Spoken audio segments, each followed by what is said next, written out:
Pledge of Allegiance, please.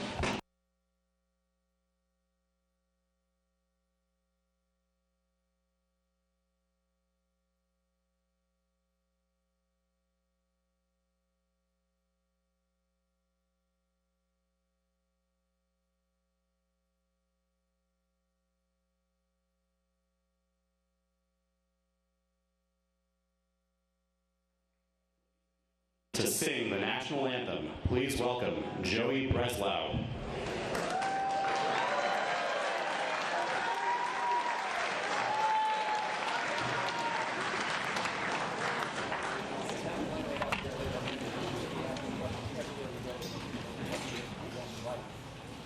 Oh, say, can you see by the dawn's early light what so proudly we hailed at the twilight's last gleaming, whose broad stripes and bright stars through the perilous fight o'er the rampart we watched were so gallantly streaming, and the rocket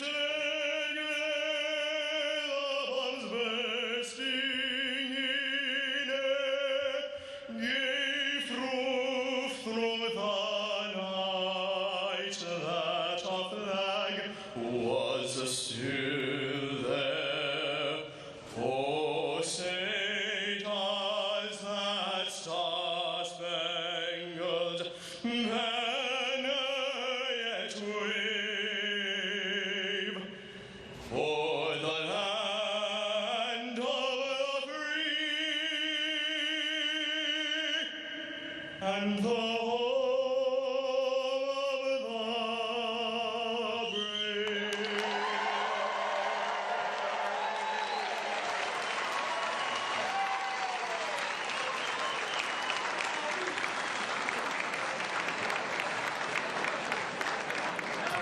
Ladies and gentlemen, please welcome the General President of the International Association of Firefighters, Harold Schaeferger.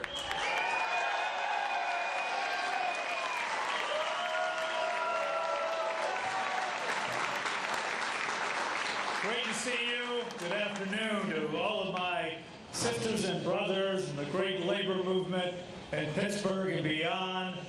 To the members of the IFF, the proud gold and black, it's so great to be with you.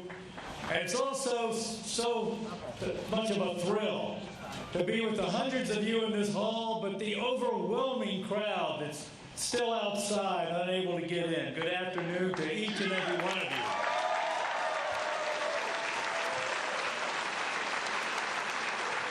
Now let's be clear why we are here. And it's really simple. And that's to elect Joe Biden as the next president of the United States.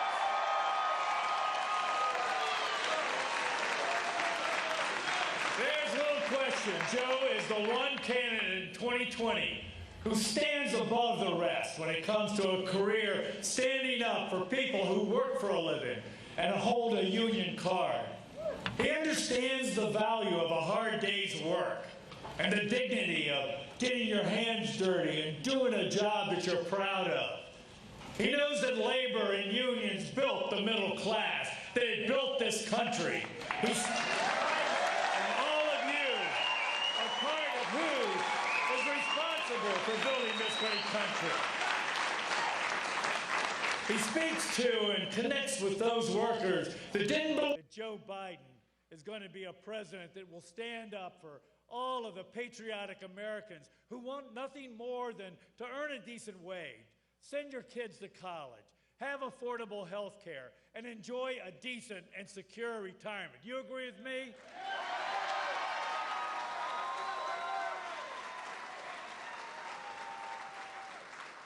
Joe is a lot like our firefighters and a lot like so many of you. He's a problem solver.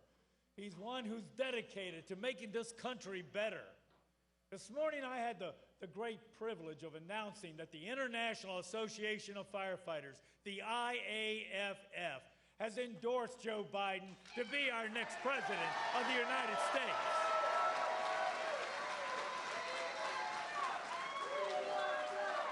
We want Joe. We want Joe. We want Joe. We want Joe. We want Joe. We want Joe. And let me tell you, we endorsed him because we know he'll be a champion for the public safety in America, fighting for policies and legislation that improve the lives and livelihoods of not just firefighters, but all of you who work hard for a living. And at noon today, we celebrated and honored workers who've been killed while doing their jobs, and our members who lose their life sacrificing in the line of duty to serve others.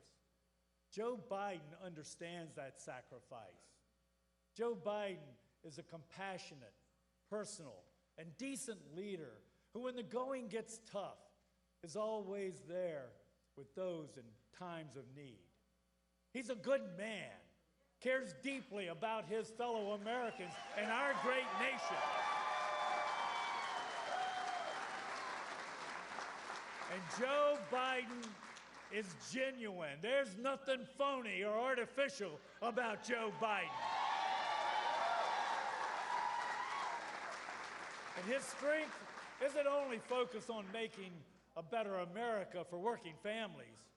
His experience on the international stage throughout his public career, establishing strong relationships with leaders from across the globe, will restore America as the beacon of hope and democracy around the world, where we once were and where we will be again.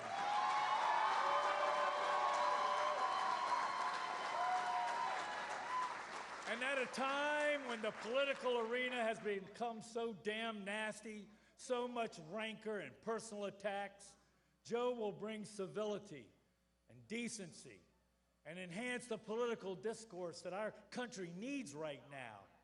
Because he's just like all of you here. He truly believes that we must be unified and stand together as Americans.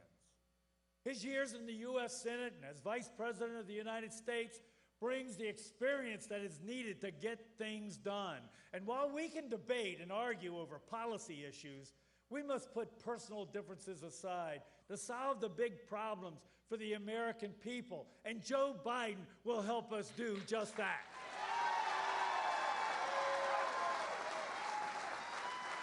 All right, so let me ask you a few questions, okay? Do we need a president who opposes right-to-work laws? No! Do we need a president who will fight for collective bargaining for every worker? Yeah! Do we need a president who opposed a Supreme Court ruling in the Janus case last year that was meant to kneecap and cripple public sector unions? No! Okay, and do we need a president who recognizes a strong economy just isn't GDP? It's not just stock market index increases. It's not just trend lines on a graph, but a president who believes that a strong economy has to work for working people. Is that the president we want? Listen, those great jobless numbers that we're hearing about, to my belief, is somewhat misleading, particularly if they're made up by how many of you whose families have both people in that family working. How many are working part-time? How many are not getting paid a decent, fair living wage? How many are working multiple jobs just to make ends meet? We need to fix that. So do we need a president who will fix that? Yeah! Do we need a president who's going to protect prevailing wage? Yeah!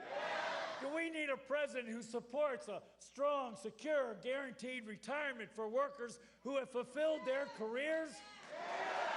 We need a president that doesn't want us just to turn retirement plans into 401k cash cows for Wall Street. Is that who we need? Yeah! Do we need a president who will work to make sure that you are paid a fair... Who said no up there? Come on. You got to get this right. That was a yes. Do we need a president who's going to make sure that you get paid a fair day's wage for a fair day's work, to have a little something to save after you pay your bills, to help ensure that your children have a better chance than you did, than we did? You're damn right that's what we need, and Joe Biden will be that president.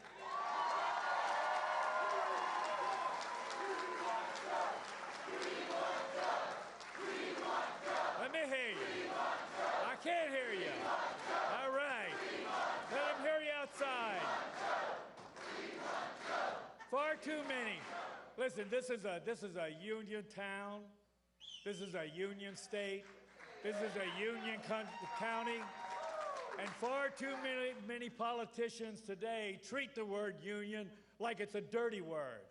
But I truly believe our nation is seeing once again the real value of our unions, the real value of your work, the history of how unions built America, that unions did build the middle class, that unions are fighting for a fair workforce, that unions can provide a voice and protection for every American who busts their ass every day to make this country stronger.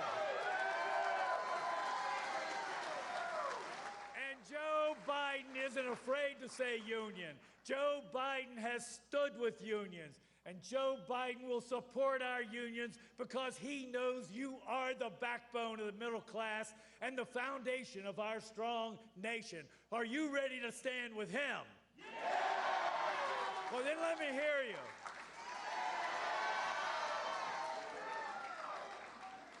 We want Joe. We need Joe.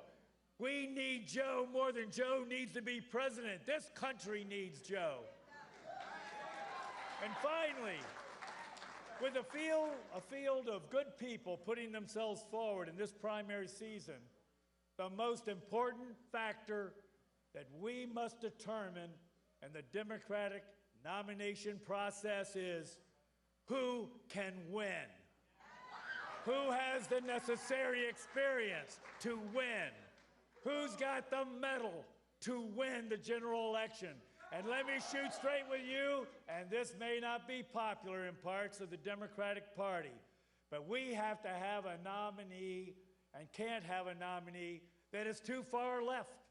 It's just that simple. A candidate that has high-minded ideals, maybe honorable ideals, but little chance of winning. And there's no question that the candidate who can win, the candidate who can and will be our next president is Joe Biden.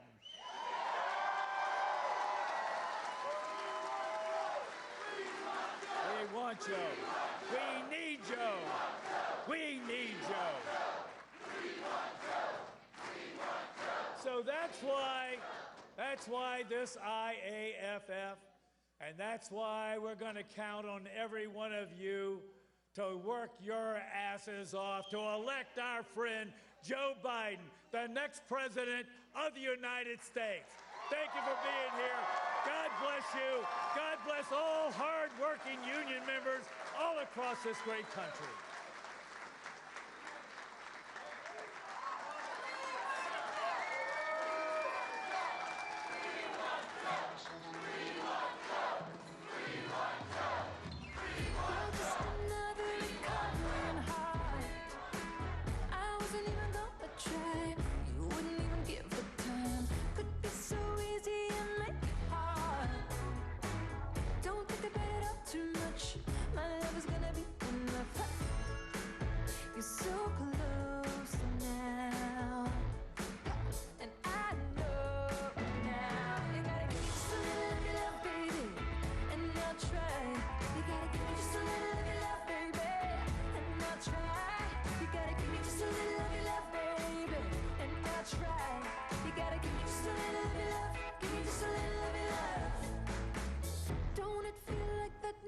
From a dream, I never felt nothing like that.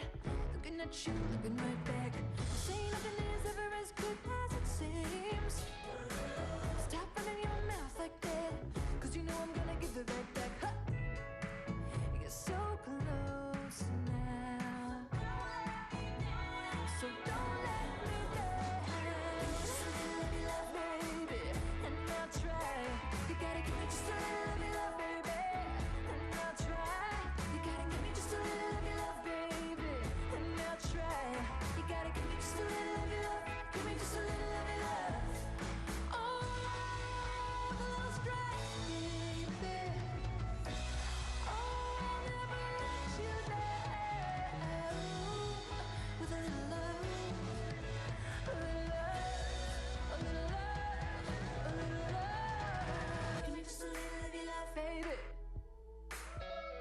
You gotta give me just a little of your love, baby. You gotta give me just a little of your love, baby. You gotta give me just a little of your love. Give me just a little of your love. Just a little of your love. Give me just a little of your love. Come on. Give me just a little of your love. Give me just a little of your love. Give me just a little of your love. You gotta give me just a little of your love, baby. Give me just a little of your love. You gotta give me just a little of your love, baby.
Said I'm pulling down the shades for the long ride.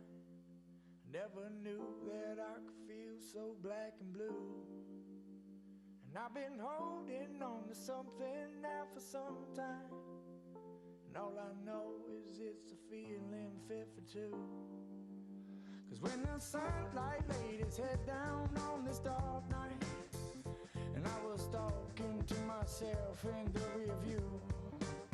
Yeah, I've got questions, but I know everything is alright. And all I have to do is just remember you.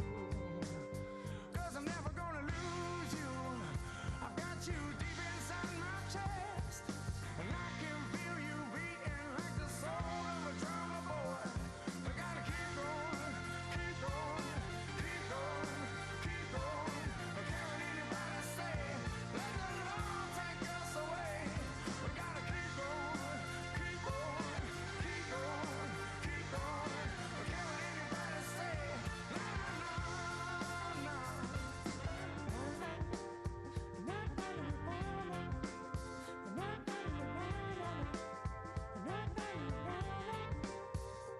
I've been fake and I've been free. I've been you and I've been me. But now I stand up tall for what I believe. Against all odds, I walk that trail of fear and tread on desperate leaves. But no one's leaving just yet. We all want that make-believe. Tried in true tribulations of who I've come to be. The less I know, the more I learn how much love means to me. Every day I'm walking out the front door, leaning on your ghost. The best feeling of the day, one I lean toward most.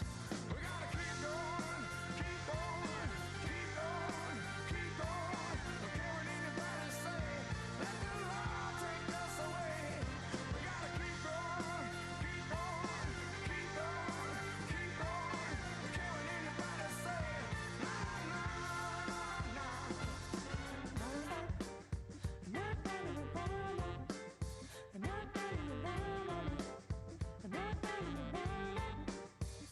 And I've been fake and I've been free. I've been you and I've been me. But now I stand up tall for what I believe. Against all odds, I walk that trail of fear and tread on desperate leaves. But no one's leaving just yet. We all want that make-believe. Tied in true tribulations of who I've come to be. The less I know, the more I learn how much love means to me. Every day I'm walking out the front door, leaning on your ghost. The best feeling of the day, one that I lean toward most. We gotta keep going, keep going, keep going, keep going. Don't care what anybody say, let the Lord take us away. We gotta keep going, keep going, keep going, keep going. Don't care what anybody say, no, no, no. Oh, keep on, oh, keep on, oh, keep on, keep going away.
I hear it like a pounds upon a pico.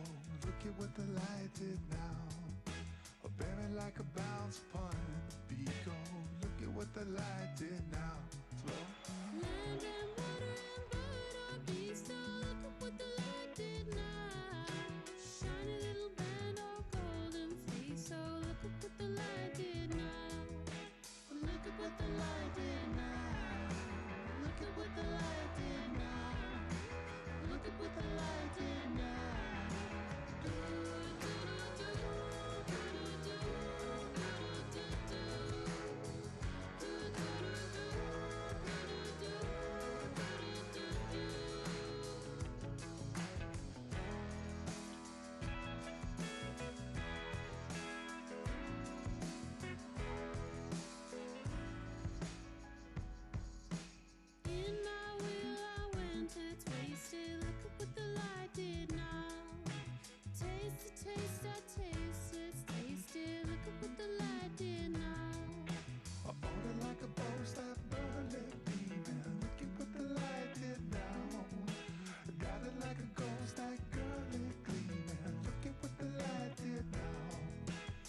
light did now.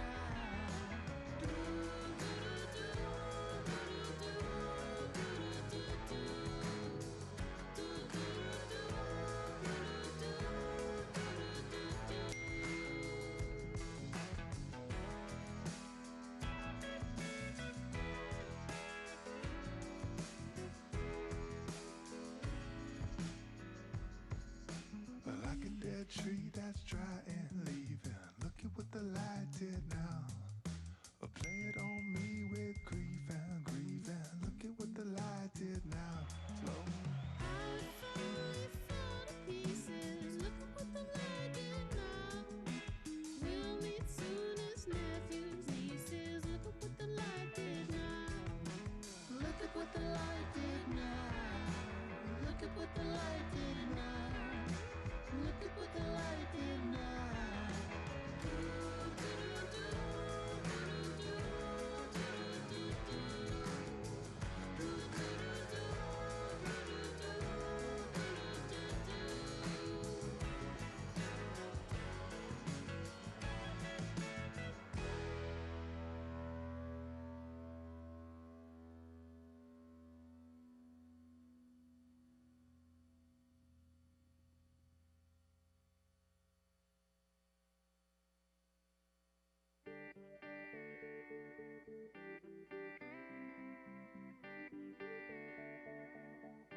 Grandpa Campbell would sit upon his front porch, and I'd be right there just sitting on his knee. He'd tell stories of love and feast and famine, and I'd hang on to every word that he would breathe. He'd say, boy, as you walk through this life, here's a little wisdom that'll help you get by. You gotta live and learn, you gotta crash and burn, you gotta make some stances and take some chances. You gotta live and love and take all life has to give. You gotta live and learn so you can learn to live.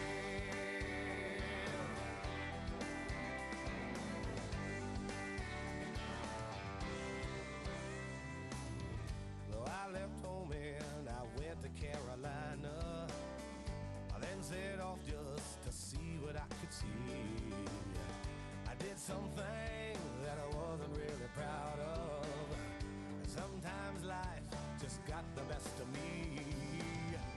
But I'd always think back to those days, and I know what Grandpa Campbell would say. He'd say, you gotta live and learn, you gotta crash and burn, you gotta make some stances and take some chances. You gotta laugh and love and take all life has to give. You gotta live and learn. Ladies and gentlemen, please welcome to the stage Dr. Jill Biden. Your love lifted me higher than I've ever been lifted before. So Yeah. keep it up, quench my desire, and I'll be at your side forevermore. You know your love. Wow. I'm so excited to be here today in Pittsburgh. You know, some weeks are just a bit more exciting than others. And this has been an incredible week for Joe and me.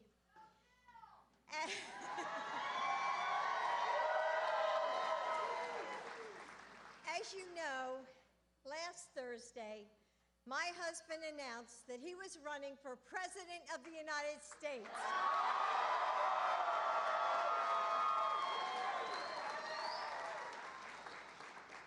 And what did I do to celebrate? The same thing that all of you probably did. I went to work. Because, hey, those research papers won't weren't going to get collected by themselves. So teaching, thank you. Teaching is more than just a job for me. It's a calling. And can I ask how many teachers are in the audience today? Oh, wow. Thank you. I can see by your shirts now that I see you. I know a lot of you teachers feel the same way. Our students give us so much. They keep us grounded and inspire us. Most of my students at Northern Virginia Community College are the first ones in their family to pursue an education.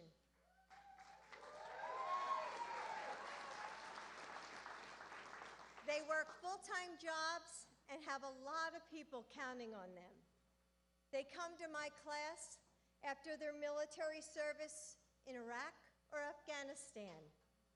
They come as single parents, or some are women returning to school to make a better life for themselves and for their families. Despite their differences, they come looking for the same simple thing: the opportunity to work hard and build a future. And that's what we all want, isn't it? More than that, it's what we all deserve. When we turn on the news today, we are told that we are a nation that is more divided than ever. We're told that our differences are irreconcilable, that we must close the door on people who think differently. We're told that there is a war between them and us. But when I travel this country and I meet people like all of you, that's not what I see. I see neighbors who pick up groceries for the mom whose husband is deployed. I see middle-class families who are giving record-breaking amounts of donations to causes that they care about. I see Americans who drive their pickup trucks into the floods of a hurricane and run towards fires to help their neighbors.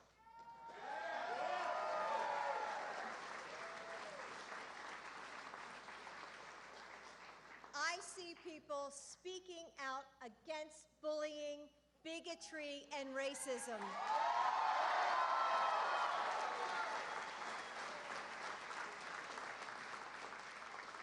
That's who we are. That's the America I know and love. That's what this nation is about: working hard and building a better life for our kids. Coming together to create something that is more powerful than anything we could achieve alone.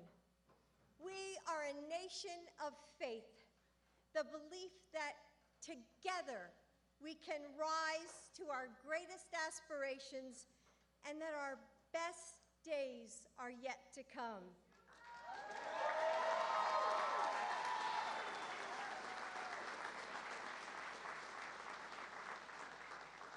That faith has shaped my husband's life. It has led him through tragedy and triumph, through his time in the Senate, and through 8 incredible, hopeful years as your vice president.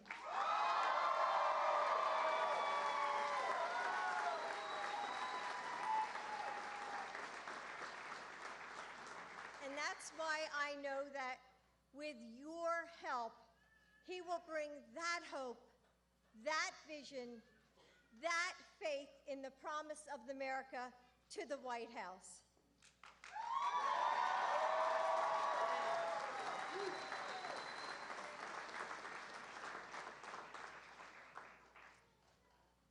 Ronice Sermons and I love teaching.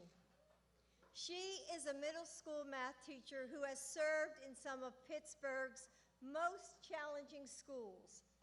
She is a proud member of the Pittsburgh Federation of Teachers.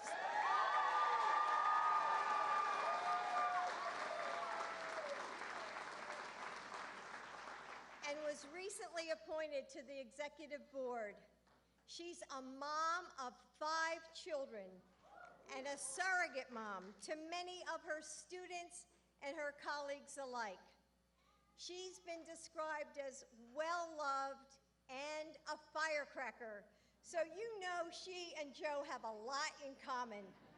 So please help me welcome to the stage Ronnie Sermons.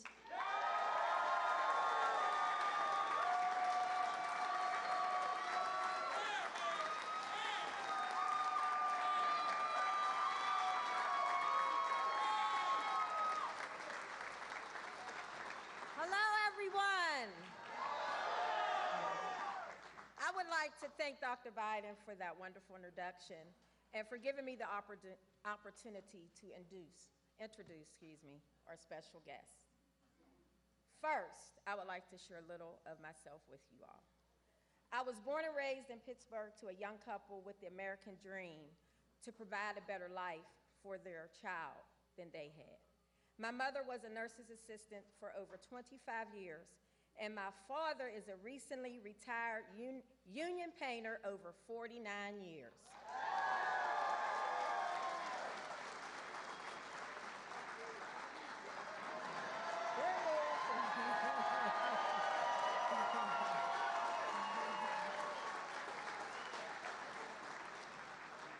The reason I speak of the work they did is because they were hardworking, middle-class African Americans who grew up with low income and little money. They both showed and instilled in me that hard work pays off and that knowledge is power.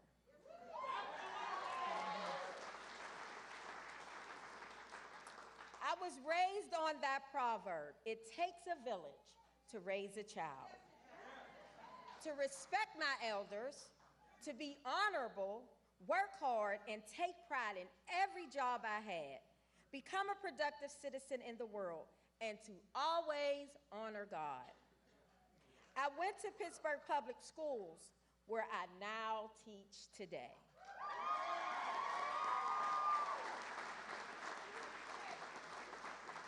I am a proud wife and mother of 5 children who all were and are currently educated in Pittsburgh Public Schools.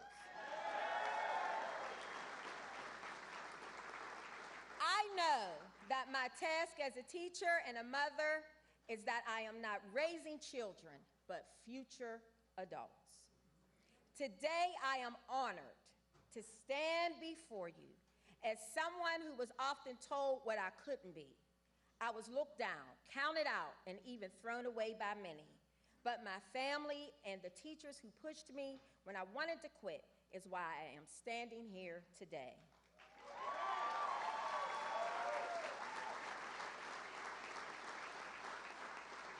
I encourage my children to be better than me and soar higher than me. I want them to know that in life, it's not how you start, but how you finish. We need a president who will bring back the words of the Pledge of Allegiance and to the republic for which it stands, one nation, under God, indivisible, with liberty and justice for all.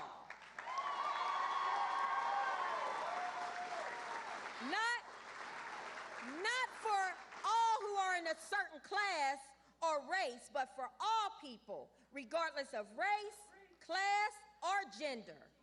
We must have a leader that has a vision, experience, and integrity.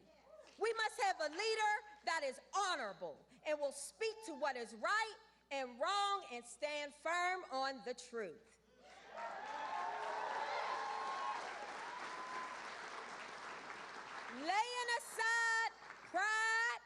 Laying aside pride and self-elevation, but serving the people of the United States of America and willing to do the work necessary to regain the trust of all Americans.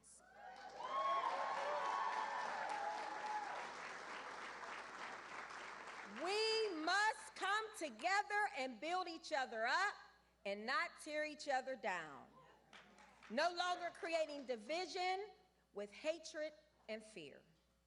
I believe that Joe Biden is that person.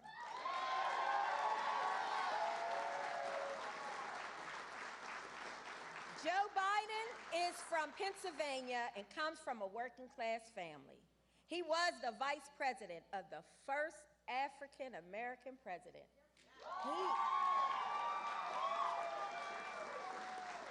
He is history. He still has work to do and build on the work that he and President Obama began. It is my honor and pleasure to introduce Vice President Joe Biden, the next president of the United States of America. We take care of our own.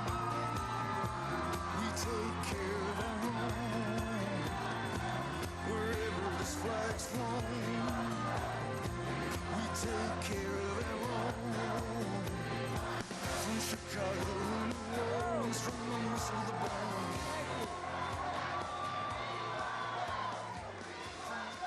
Hello, folks. My name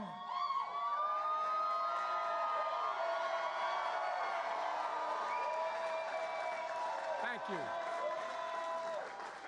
My name is Joe Biden, and I am Jill Biden's husband. That's how I'm known back home. That's how I'm known most places. Thank you, Renice. And before I begin, what I want to do is I want to take a moment, quite frankly, to reflect on something that happened here in the state not long ago, a matter of fact, very recently. It reflects on the anti-Semitic attack that took place this weekend in Poway Synagogue in California.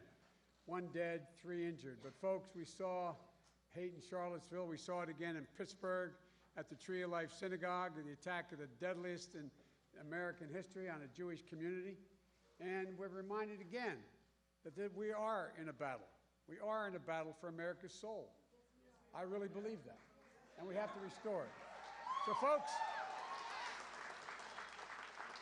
I want to thank Rich Fitzgerald, the county executive, Allegheny County executive, for being here, and Mayor Nesby, city of Duquesne, is here as well. You're here somewhere, Mayor. I got to see it. And International Firefighters, General President, and my friend for a long, long time. One of the guys in the unions that, as they say, along with the Teamsters, brung me to the dance when I started. Thank you, Harold.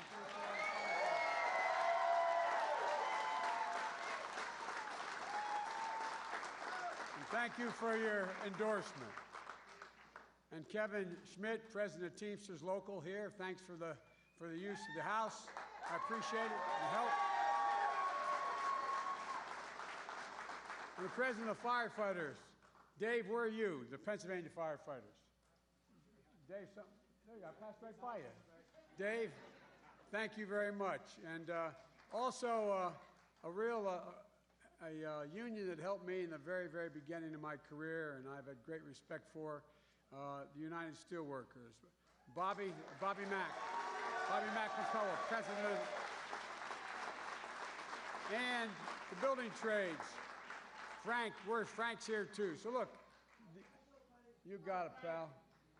Look, the Pennsylvania Federation of Teachers, the Pennsylvania State Education Association, American Federation of Government Employees, AFGE, United Brotherhood of Carpenters, Service Employees Union, SEIU, United Food and Commercial Workers. By the way, I make no apologies. I am a union man, period. So let me tell you, thank you. Thank you. Thank you. Well, let me tell you why, thank you. Let me tell you why I chose Pittsburgh to begin this effort. I believe that Pittsburgh and my native town of Scranton and my hometown of Wilmington and Claymont, they represent the cities and towns that make up hardworking middle-class Americans who are the backbone of this nation. That's not hyperbole, the backbone of this nation. I also came here because, quite frankly, folks, if I'm going to be able to beat Donald Trump in 2020, it's going to happen here. It's going to happen here in Western Pennsylvania. With your help. With your help, we're going to be able to do that. Thank you.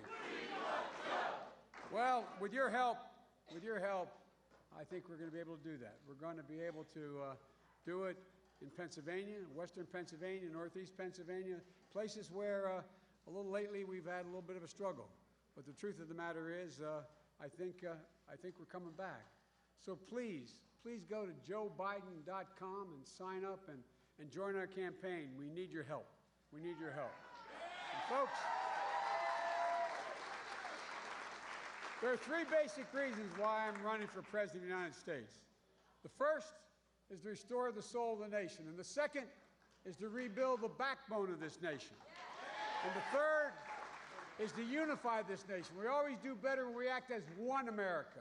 Today I want to speak about the second of these three, and that's rebuilding the backbone of America. And that is that we have time, all my time in public life since I've gotten involved, I've been referred to as middle-class Joe. It's not always meant as a compliment. It's usually that I'm not sophisticated. That's why I'm middle-class Joe. But the fact of the matter is, I'm awfully sophisticated about why, how, and who built this country. Let me say this simply and clearly, and I mean this. The country wasn't built by Wall Street bankers, CEOs, and hedge fund managers. It was built by you. It was built by the great American middle class. And America, the American middle class was built by unions, by you. Look, folks, you know, that's the story of America. When ordinary people from neighborhoods like yours and mine, where we grew up, go out and do extraordinary things. That's how it's happened. When I look out at this crowd, I see the folks in my neighborhood in Claymont and Wilmington and Scranton, and I'm not being solicitous, I mean it.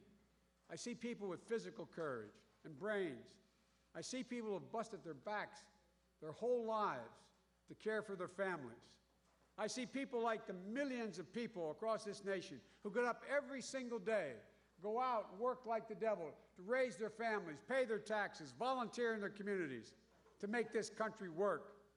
I see people who understand that being middle class is not a number. It's a value set. It's being able to send your kid to a park where you know they're going to come home safely. It's being able to own your own home and not just have to rent it. It's being able to send your kid to a good school, and if they do well, they can go beyond high school to trade school or college or beyond. It's about being able to take care of your geriatric mom when your dad passes and hope your children never have to take care of you because you've earned a solid and decent retirement. That's middle class. That's not asking a lot. Look,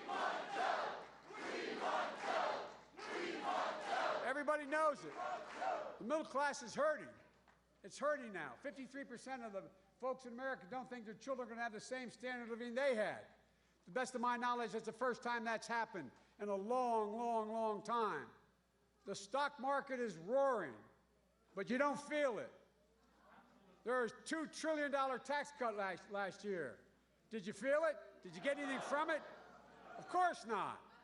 Of course not. All of it went to folks at the top and corporations that pay no taxes. The number of corporations that pay no taxes now has doubled since that tax. Look, guys, this is not good. What's happened here has happened for a lot of different reasons. But for me, one of them stands out. The basic bargain that used to exist that Democrats and Republicans used to agree to has been broken. And that is, if you contribute to the welfare of the enterprise you work for, you got to share in the benefits and the profits. If the enterprise hit hard times, everybody took a hit, up and down the line, from the secretary to the CEO. But that bargain's been broken. Now the only people benefited when a company does well are the CEOs and the shareholders, the people at the top. And the only people that get hurt when a company gets hit by hard times are workers. It's a one-way street these days. Just look around. GM. I worked like the devil to see to that GM stayed alive in the White House. union workers, the UAW took incredible cuts in their future and their pensions and the less to get GM working, to keep it alive. The taxpayers bailed them out. They paid it back and paid it back that with interest. But what happened? Where the CEOs and the executives were the ones that did quite well. And the second they hit hard times, what'd they do? They closed plants. They announced they're going to lay off or transfer 14,000 workers. They also got that last year over $192 million in tax breaks. They could have given everyone they laid off severance pay if they had to. Could have given everyone. They did nothing. They bought back their stock, raised their benefits, raised their salaries, announced they were going to build their new truck in Mexico. Folks, no, look, I just did a rally for the United Food and Commercial Workers in Boston. 31,000 workers went on strike to protect their wages, health care benefits, and retirement benefits. Was Stop and Shop in trouble? No. Their parent company had made $2 billion the year before. $2 billion. So what'd they do? They were going to decide that, notwithstanding that, they're going to buy back their stock and try to cut wages or freeze wages for their people. It's not right. Now here, UPMC, one of the largest employers in the state. No, but I think people have to understand this. You understand it. The SEIU is engaged in one of the most important organizing fights in this country. Folks, what was true 100 years ago in steel mills and coal mines is true today in our big hospital systems. Right today, the same is happening in big hospital systems. And it's going to take a strong union to get justice for healthcare workers. You know, so UMPC, stop the union busting. Stop. Stop trying to keep your workers organized. And I want you to know, UMPC workers, I am with you. I have your back, and if I'm president, I will fight like the devil to make sure you are not blocked. Unions are not blocked unfairly by this. It's economically wrong, and it's morally wrong. So what do? Folks, I think we have to rethink how we define what constitutes a successful economy. It's not enough for the stock market to rise. That's not a bad thing, but it's just not enough. Workers feel powerless and too often humiliated. I call it an abuse of power, and I can't stand it. Never have been able to. And when I think about work, I think about dignity. I think a lot about my dad, a proud, gentle man. My dad had an expression. He said, Joey, a job is about a lot more than a paycheck. It's about your dignity. It's about respect. It's about your place in the community. It's about being able to look at your kid and say, honey, it's going to be okay, and mean it. But folks, too many people, they can't look at their kids today and say it's going to be okay and mean it. And that's what we got to change. I think about so many people across this country today who are just not getting respect, not treated with respect. How do you get to a place, how do we ever get here, where people who teach our kids, take care of our sick, transport our goods, build our bridges and repair our roofs, keep our water system safe, people who race into burning buildings, people who race into danger to protect us, people who pick up our garbage off our streets, iron workers, steel workers, boilermakers, plumbers, electrical workers, salespeople. How do we get to this place where they don't think we see them or hear them or know them? And maybe most importantly, respect them. Respect. And folks,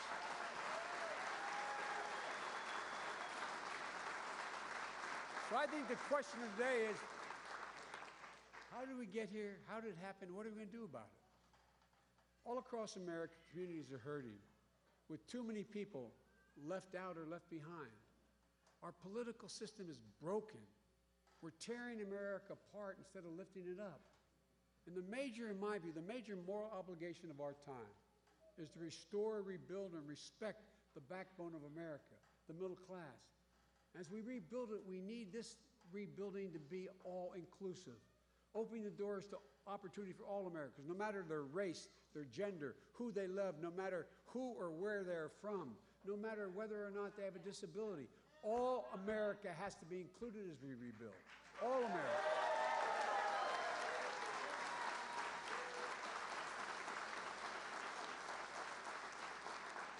And I guarantee you, this is, remain, and will be my measure of what constitutes economic success. The dignity of work is my measure, which is about being able to provide security and share the joys with your families.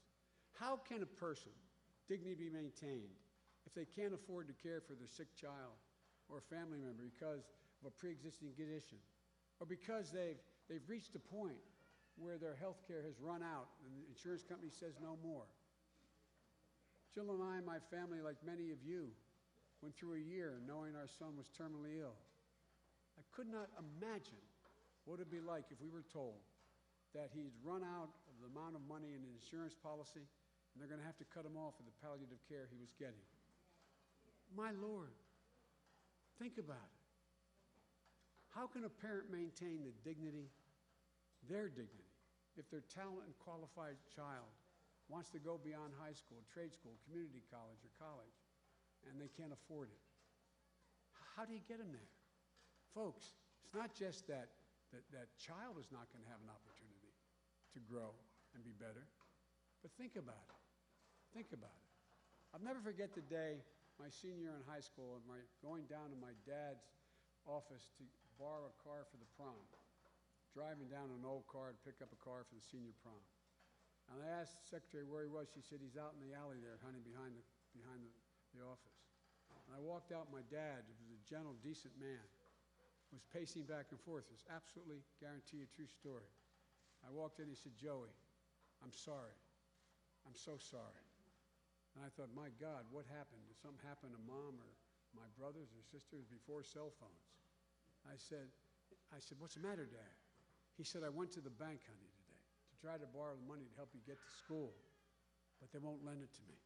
I'm so ashamed. How many people in America today are in that situation? Hard-working, decent people, because the cost of education has skyrocketed so badly and access is so difficult. Folks, dignity. Immanuel Kant, the philosopher, said dignity, the definition of dignity, is that people should never be treated as a means to an end, but an end in themselves.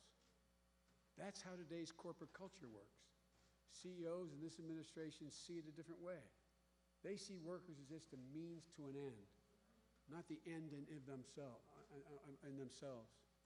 Look at the record. They treat their employees in a way that it's only about how can they maximize their profit, not how can they maximize the circumstance for the employees who help them build the operation. They're squeezing the life out of workers. You know, when you look under the hood of the labor market, you see how tough it is for workers to negotiate. I don't have to tell you union folks that. You see how companies have become so adept at squeezing every last penny out of their payroll, how good they become at tilting the scales in their favor. But it's not only making it harder and harder to meet our basic needs, they're doing it across the board. Not only stripping away the union's rights to negotiate, but your personal dignity. Just take a look. They're not only going after labor and unions to try to take away and diminish the right to bargain, they're going after individuals, all to suppress their wages. Do you realize that why on earth would a sandwich worker, an hourly worker making sandwiches, have to sign a non-compete clause? Promise, I will not compete with this already, because, and I know we laugh about it, but here's the deal, guys. They can't go across town to another sandwich place and get a 15-cent raise if they could. They can't even advertise themselves. They can't move because, why? All to suppress wages. All to suppress wages. You've seen these agreements at least once during the career, 40% of them. It's wrong. It's immoral. And it should be made illegal in the states where they try to do it.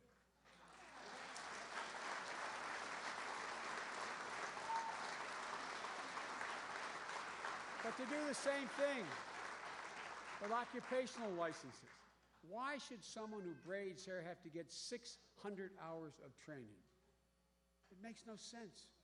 It's designed to keep the competition down.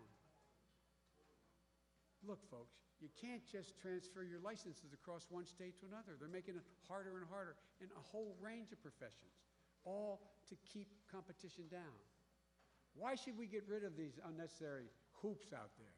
Because we have to restore America's ability and individuals Americans to be able to fight for their own dignity. You know, we should stop companies from classifying low-wage workers as managers. You see it all the time. We tried in our administration. Why they do that? So they don't have to pay overtime. It cost more than 4 million workers last year, $1.2 billion in lost overtime pay. Reclassification. And by the way, speaking of overtime, it's well past time that the minimum wage nationally be a minimum of $15. It's well past time. It's time to start rewarding work over wealth. Just the first step is reverse President Trump's tax cut for the very wealthy and corporations. We need to eliminate these special tax breaks in the tax code that reward special interests. Let's get rid of capital gains loopholes for multimillionaires. Warren Buffett said it best. He should not pay a lower tax rate than the secretary pays lower. That's because of capital gains. It's wrong. I'm going to change that so millionaires and billionaires don't pay lower taxes than firefighters, teachers, and I go on and on. We need to reward work in this country, not just wealth. And then look, there's much more we need. There's much more we need to do to build a middle class. In the coming weeks, I'm going to go into a great deal more detail about this. But you've been standing too long. Look, it starts with access to affordable education so that everyone can get the skills they need. 12 years of education in the 21st century is not enough. Simple. But it's got to be affordable. 65 out of every 100 jobs today require training beyond high school. 65 out of every 100.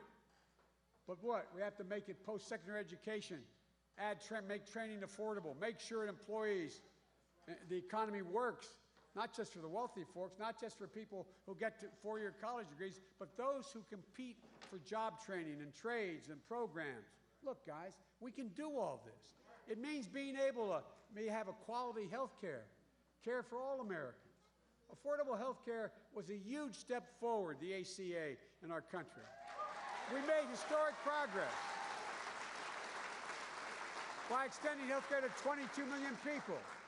Americans that didn't have it before now have it, 22 million. We have to stop this administration's effort to gut it first, and then we have to move on and finish the job and make health care a right.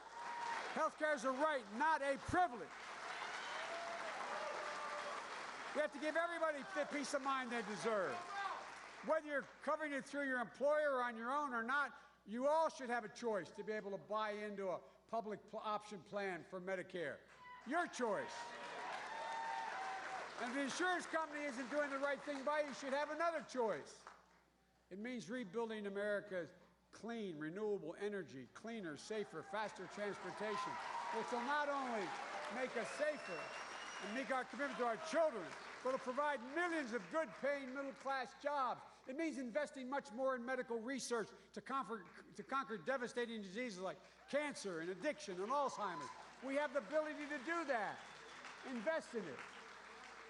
Look, folks, we can do all this without punishing anybody. You know, when Reagan was president, there were $800 billion in tax expenditures, meaning tax loopholes. You know what it is today? It's over $1.6 trillion. We could send everyone in America to a community college for free, 6 million folks. 6 million folks new.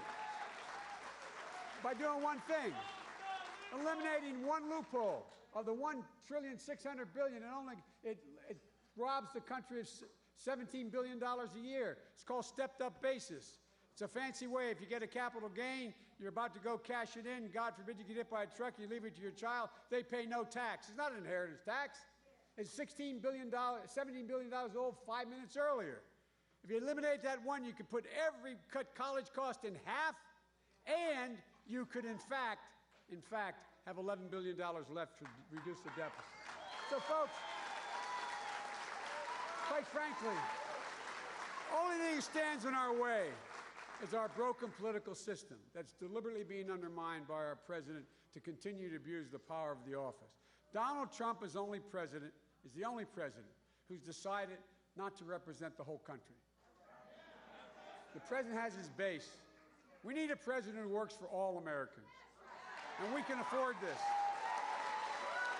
We can do this. And I'm optimistic for two reasons. One, I know the history of the journey of this country. When ordinary Americans like my family are given an even chance, just an even chance, they do extraordinary things. They have never, ever, ever let the country down. And the second reason I'm optimistic is that I know we are better positioned than any nation in the world to own the 21st century.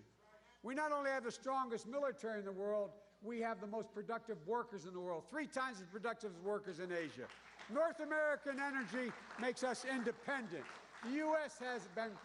has more great research universities where all these major breakthroughs come from than all the rest of the world combined. No other nation in the world can match us. We can bring and be a positive force for everyone. Folks, nothing's beyond our capacity. The only thing that can tear America apart is America itself. But folks, everybody knows who Donald Trump is.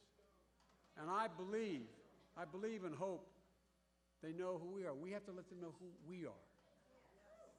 We Democrats and we independents who have the same view have to choose hope over fear, unity over division, and maybe most importantly, truth over lies. Truth over lies. Folks, it's time. It's time.